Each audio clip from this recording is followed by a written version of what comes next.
Hi, my name is Jessica Donaldson, and here is my plan for my future classroom community. The first component that goes into the classroom community is the intellectual part. And so the first thing that I would do is set high expectations at the beginning of the year and then maintain those throughout the year. And then it helps students to know what is expected from them every day. And so, for example, always expecting that students try their best even when the material doesn't make sense.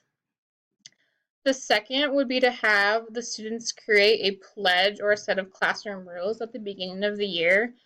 And if problems arise throughout the year, you can always refer back to those rules and students can reflect if it's affecting their learning. And then the third is from the article 14 Ways to Cultivate Classroom Chemistry.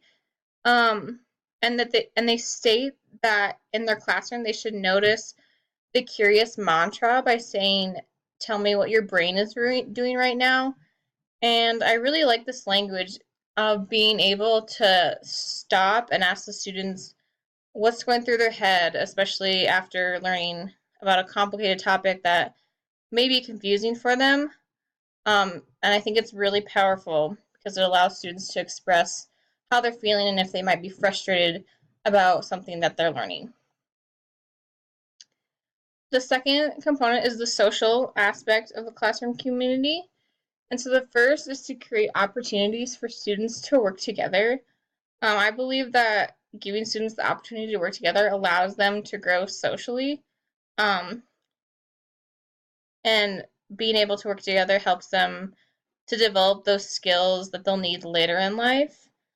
And in my practicum class right now, my CT uses stations, and so the students are in groups of 3. And so this allows the students to work together on certain activities or being able to group them by their reading or math levels. And so I think that's just a great example of allowing students to work together. The second one is develop positive peer relationships. And so, as stated in our textbook, Practical Classroom Management, elementary school students who are rejected by their peers not only perform more poorly on objective indicators of academic performance, like GPA and standardized test scores, but they are also more likely to have negative attitudes about school, more absentees from school, and lower high school graduation rates. And I think that everyone can relate to this, that peer relationships are really important. Um,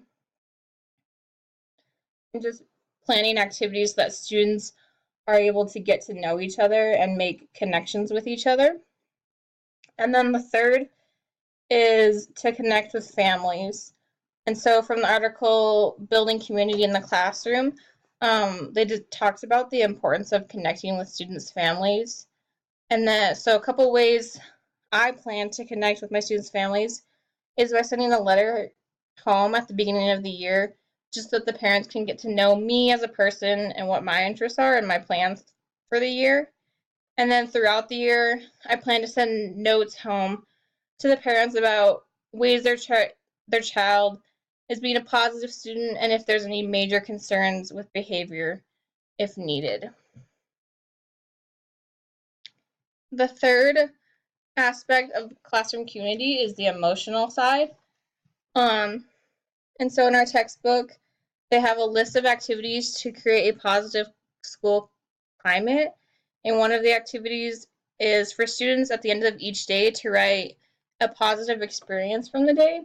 And I think I would also add a negative experience. And so by doing this, you get to see how your student's day was and what went well and what didn't. And it's also a good way of doing it so that students are doing it in a confidential way. If students aren't comfortable sharing their feelings out with the class, they can do it in private and you will only read their responses. And then the second one is being a support system for all your students. Um, in my classroom, I want my students to feel supported in my class and that they can come to my class ready to learn. And I think that if students don't feel support from the class or you as the teacher, they're less likely to trust, and which could affect their learning. And then the last aspect is the physical aspect of the classroom.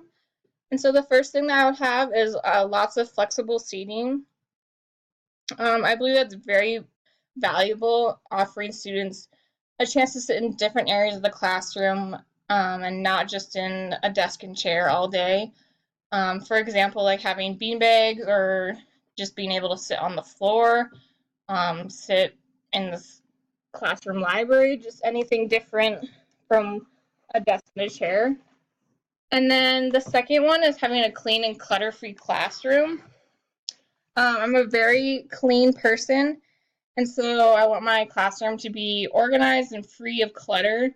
For me personally, I work better when there's not a lot of clutter and distractions, and the area is clean for me to work. And then the third is rules and reward system. So making sure that your classroom rules and your reward system is visible in the classroom. That way that students are always able to see what's expected of them and what they can earn if those expectations are met. And it's just a way for them to have a constant reminder. And then lastly is having warm colors. So as stated in the article, Building Community in the Classroom, studies have shown that warm colors and soft spaces are welcoming to children and create a secure and nurturing nest from which they can grow. And so in another placement that I had last semester, the teacher used just natural light from the window and then had little lamps around the room and didn't use the main lights. And I really liked that feeling. It kind of was just calming. And so in my future classroom, I plan to use a lot of natural light and just little lights around the room, so it's not just such a bright light, and then having a lot of natural light and warm colors in the classroom.